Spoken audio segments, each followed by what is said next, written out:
Hey there. I want to talk to you today about state and local politics.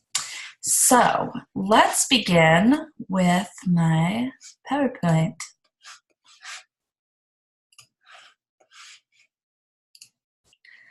Hopefully you have enjoyed reading the Drutman piece as much as I did. I think it was a really good way to kind of set us up for this discussion about why we don't focus more attention on state and local politics, especially with regard to media coverage.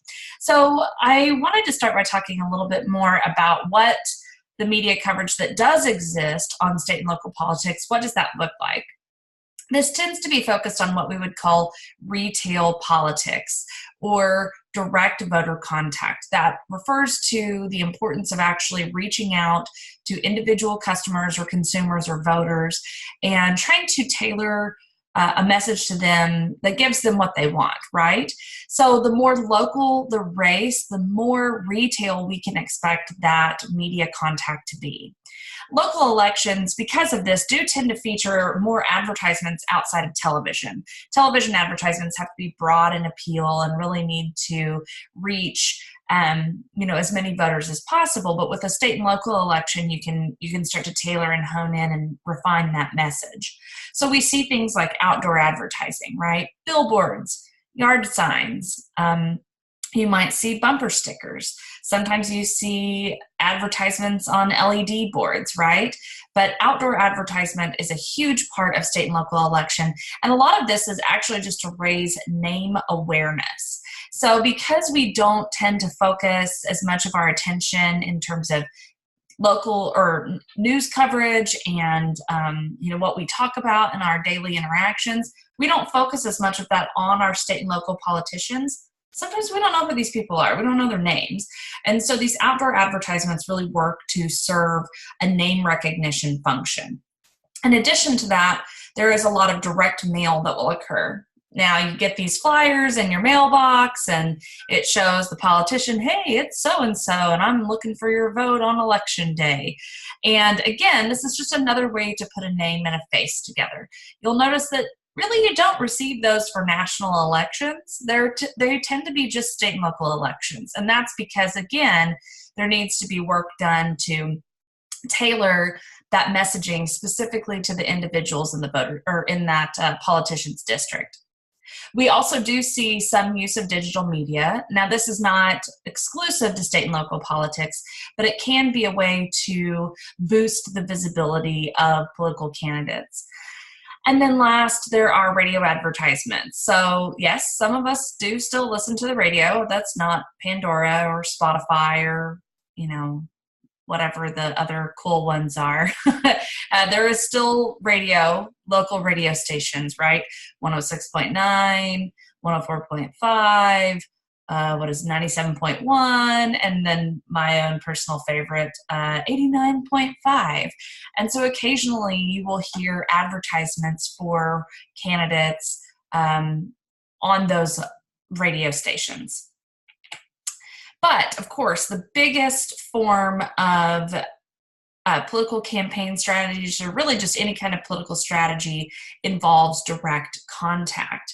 So state and local elections feature this. Typically, you're not going to get tons of FaceTime with a national level politician, right? The chances of actually getting to meet, shake hands, talk with a national level politician is much less than the chances that you have to do the same thing with someone who's running for office in the state or in your local municipality. So what happens here is candidates and representatives of candidates, people who are working for that campaign, will canvass. What this is going door to door, knocking on doors, talking to people. Again, it's possible that you have experienced this yourself. I tend to get a lot of door knocks at our house here in Broken Arrow, and I think it might just be because we were located in kind of a weird spot. We're in Broken Arrow, but we're like technically in the Union School District, and we're in Tulsa County, and so we've got lots of different races that are constantly going on in our area, which I like. There's also phone banking. This is making phone calls. So if you can't go and knock doors, you call people. And again, yes, this does still happen, and people will call your home phone, they'll call your cell phone, and try to reach out to voters through that means. And the point of doing a lot of this direct contact is to increase turnout. So elections are won largely from turnout and enthusiasm.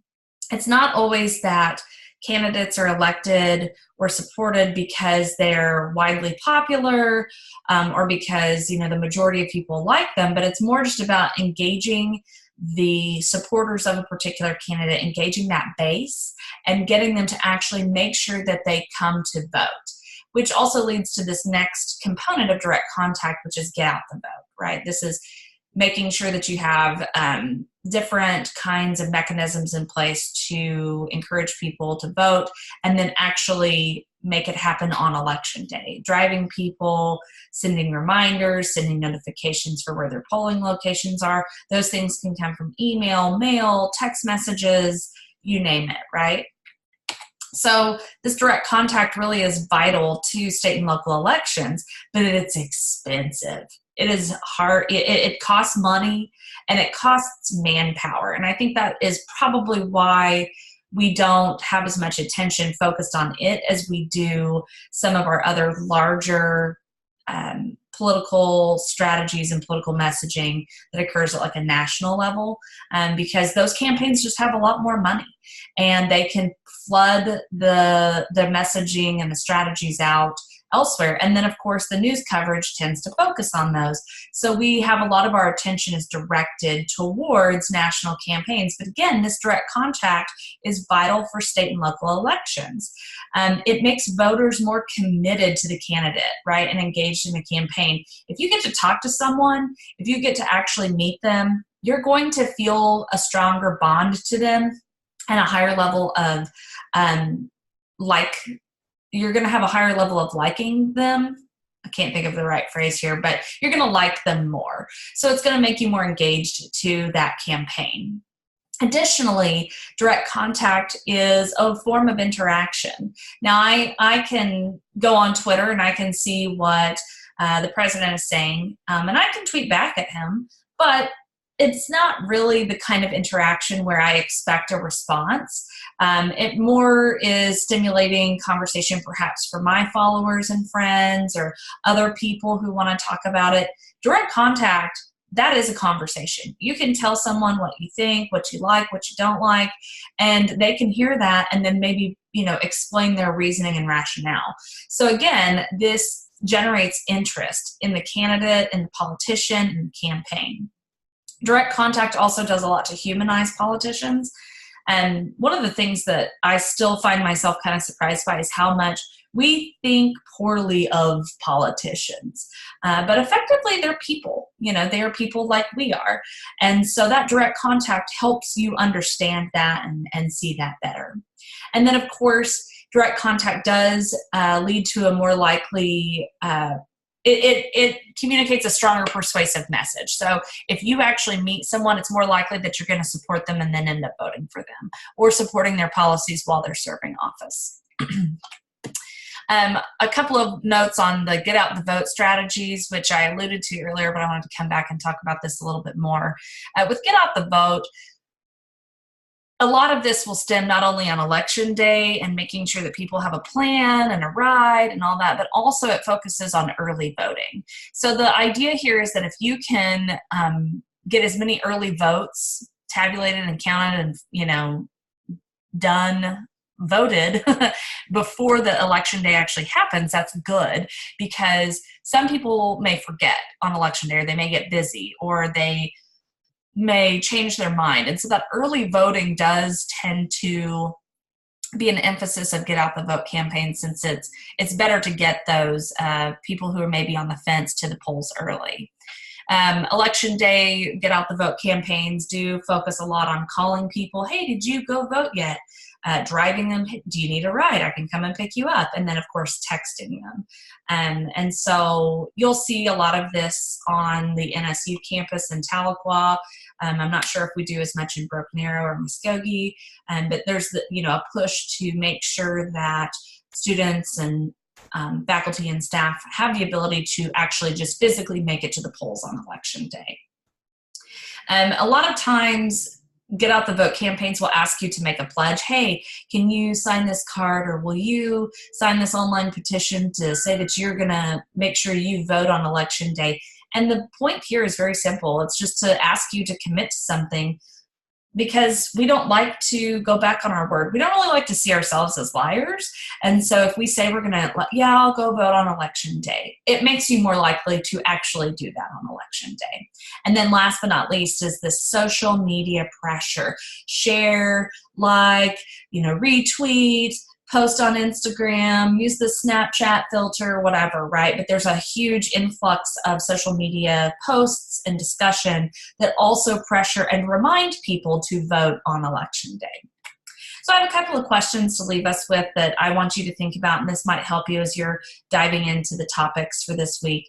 If state and local politics do shape policies that directly impact us, right? So in more ways than federal policy or federal politicians really have the ability to impact us directly, state and local politics can.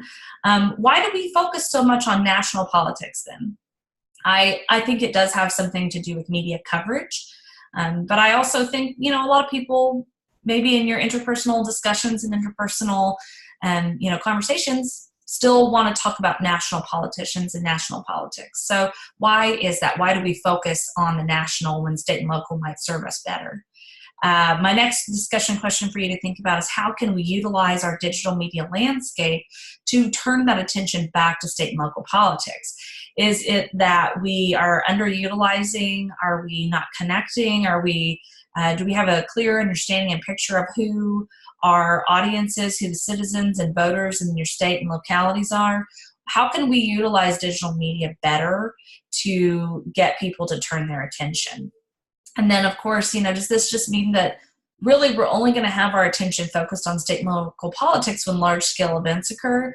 So it took the Oklahoma teacher walkout in 2018 for a lot of people to really invest and engage in their state and local politics. We had a huge turnout, one of the biggest turnouts we've had in years, because people were giving their attention to politics largely because of the walkout. And so do you have to have an event like that happen to be able to get your citizenry, the voters' attention back to state and local politics? So that's all I've got for you today. Hopefully you've enjoyed reading the readings for this topic, and this adds just a little bit of extra nuance and discussion and context for you. Let me know if you've got any questions.